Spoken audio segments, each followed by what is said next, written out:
Hola mi amigo querido, ¿cómo estás? Esta semana veremos que la palabra profética es segura, siempre se cumple. Alguien dijo alguna vez con mucha sabiduría que la historia no es otra cosa sino el desarrollo de la profecía bíblica. Ahora, esto no es en el sentido fatalista, de que las cosas tienen que suceder así porque la profecía lo ha determinado, no. Sino que la profecía simplemente anuncia lo que Dios en su sabiduría sabe con anticipación que va a pasar. Pero los seres humanos toman sus decisiones por voluntad propia. Para comprobar lo que estoy diciendo, leamos Daniel capítulo 11. Esta semana nuestro estudio está basado en el capítulo 11 de Daniel. Vamos a leer los versículos 1 al 4. Lo voy a leer comentando. Aquí el ángel se presenta y dice: Y yo mismo, en el año primero de Darío el Medo, estuve para animarlo y fortalecerlo. Y ahora, le dice a Daniel, yo te mostraré la verdad. He aquí que aún habrá 3 reyes en Persia, y el cuarto se hará de grandes riquezas más que todos ellos, y al hacerse fuerte con sus riquezas, levantará a todos contra el reino de Grecia. Ahora, la historia, mi amigo querido, muestra que después de Ciro, pues se levantaron 3 reyes sucesivos para ejercer el poder sobre Persia. Cambiasis fue uno de ellos, Gaumata o el falso Esmerdis fue el otro, y Darío I fue el otro. El cuarto rey que se levantó, tal como la profecía lo había dicho, en Persia fue Jerjes, que se menciona en el libro de Esther como Asuero, esposo de la reina Esther. Este Jerjes o Asuero fue muy rico y reunió un ejército gigantesco para invadir Grecia, como la profecía lo anunciaba ya hace mucho tiempo. Pero a pesar de su poder, Jerjes fue repelido por una fuerza menor de valientes soldados griegos. Ahora sigo leyendo el texto. Se levantará, después de este Jerjes del rey rico, se levantará un rey valiente, el cual dominará con gran poder y hará su voluntad. Ahora, no es difícil deducir que este versículo está mencionando a Alejandro el Grande, que a los 32 años había dominado por completo el mundo de aquellos días. Vuelvo al texto. Pero cuando se haya levantado Alejandro el Grande, su reino será quebrantado y repartido hacia los 4 vientos del cielo, no a sus descendientes, ni según el dominio con que él dominó, porque su reino será arrancado y será para otros fuera de ellos. ¿Y qué prueba la historia? Que Alejandro murió sin dejar ningún heredero para gobernar el imperio. Por eso, cuando Alejandro murió, el reino se dividió entre sus 4 generales, Seleuco, Ptolomeo, Lisímaco y Casandro. Sobre Macedonia y Grecia, ellos se dividieron todo ese territorio, tal como la profecía lo había dicho. ¿Te das cuenta que la profecía se cumple como lo predice el mensajero divino? La palabra de Dios nunca falla. Esto que estoy mostrando esta mañana no es adivinación, no es ocultismo. Nadie miró en una bola de cristal para ver lo que estaba pasando. Daniel recibió todo por inspiración divina, lo escribe, lo registra, lo anuncia, y la historia se encarga de comprobar casi nombre por nombre todo lo que sucede, con mínimos detalles. La palabra de Dios, pues querido, nunca falla. Por eso yo digo que hay que confiar en la profecía. Dios es el Señor de la historia.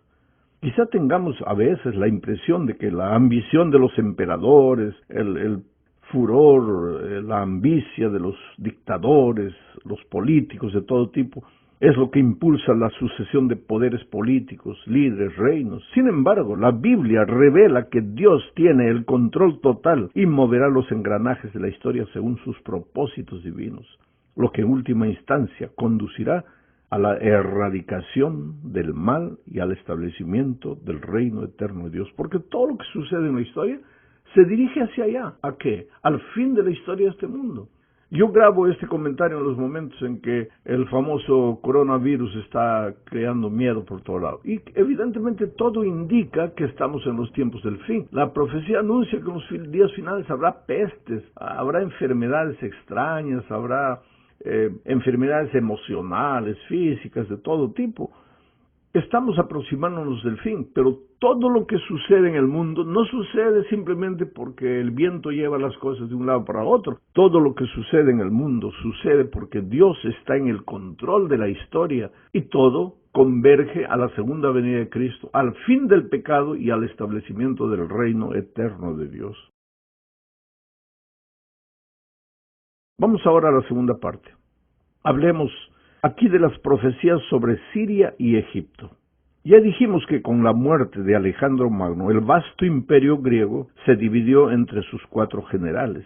2 de ellos, Seleuco en Siria, que es el lado del norte, y Ptolomeo en Egipto, que es el lado del sur, lograron establecer dinastías que lucharon entre sí por el control del territorio. La mayoría de los estudiosos de la Biblia entiende que las guerras entre el rey del norte y el rey del sur, profetizadas en Daniel 11, 5 al 14, se refieren justamente a las muchas batallas que involucran a estas 2 dinastías. Según la profecía, se intentaría unir a estas 2 dinastías mediante matrimonios, pero esa alianza duraría poco. Ahora, eso también estaba profetizado, porque mira lo que dice Daniel 11, 6. Al cabo de años harán alianza, y la hija del rey del sur vendrá al rey del norte para hacer la paz. Pero ella no podrá retener la fuerza de su brazo, ni permanecerá él ni su brazo, porque será entregada ella y los que la habían traído, asimismo su hijo y los que estaban de parte de ella en aquel tiempo. Ahora, querido, las fuentes históricas, mira lo admirable de la profecía. Las fuentes históricas nos informan que Antíoco II, nieto de Seleuco I, se casó con Berenice, una hija del rey egipcio Ptolomeo II Filadelfo. Sin embargo, ese arreglo no duró y el conflicto pronto se reanudó. Y todo estaba profetizado, la profecía ya lo había dicho. A partir de este punto, si leemos los siguientes versículos, tal vez hasta el 14, veremos las varias luchas entre Siria y Egipto, el rey del norte, el rey del sur. A veces gana uno, otras veces gana el otro. Ambos luchando por el poder mundial y tratando de tomar el control del mundo, sin darse cuenta que quien está en el control verdadero de todo es el propio Dios, Jehová de los ejércitos, no es el ser humano. Llegamos así a la tercera parte de este estudio. Recuerda que estamos estudiando el capítulo 11 de Daniel. Leamos el versículo 16. Dice, y el que vendrá contra él hará su voluntad, y no habrá quien se le pueda enfrentar, y estará en la tierra gloriosa, la cual será consumida en su poder. Mi amigo querido, mira, al parecer Daniel 11:16 describe una transición de poder de los reyes helenísticos a la Roma imperial. Y el que vendrá contra él hará su voluntad, y no habrá quien se le pueda enfrentar, y estará en la tierra gloriosa, la cual será consumida en su poder. Dice el texto.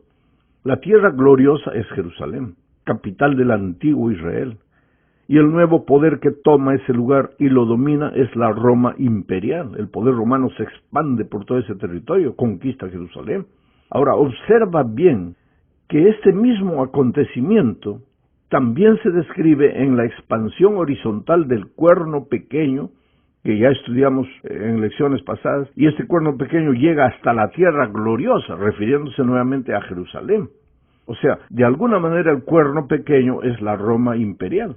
Entonces, podemos deducir que el poder que domina el mundo cuando los hechos son descritos es la Roma imperial. Algunas pistas adicionales en el texto bíblico refuerzan esta manera de ver las cosas. Por ejemplo, el cobrador de tributos, dice el texto, menciona, yo no estoy leyendo todo el texto por falta de tiempo, pero se menciona ahí en el texto del capítulo 11 de Daniel al cobrador de tributos.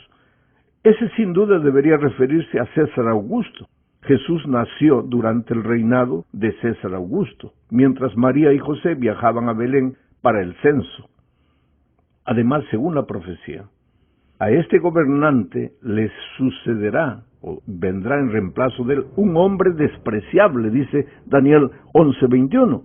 Y de acuerdo con la historia, el sucesor de Augusto, de César Augusto, fue Tiberio, un hijo adoptivo de Augusto, un hombre despreciable. Se sabe que Tiberio era una persona excéntrica y vil.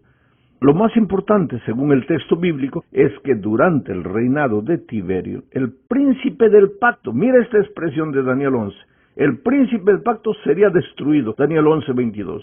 ¿Quién es el príncipe del pacto? Indudablemente esto se refiere a la crucifixión de Cristo, también llamado Mesías príncipe, ya que es ejecutado durante el reinado de Tiberio.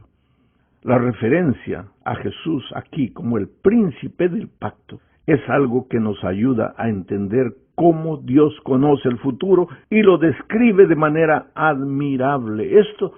Todo esto no es simplemente detalle profético. Yo siempre digo, nuestro peligro a veces es distraernos en las fechas, en los nombres, que César Augusto, que Tiberio, que el año tal, que el año cual, y a veces en el momento de pasar la lección en la iglesia queremos hacer una demostración de sabiduría, de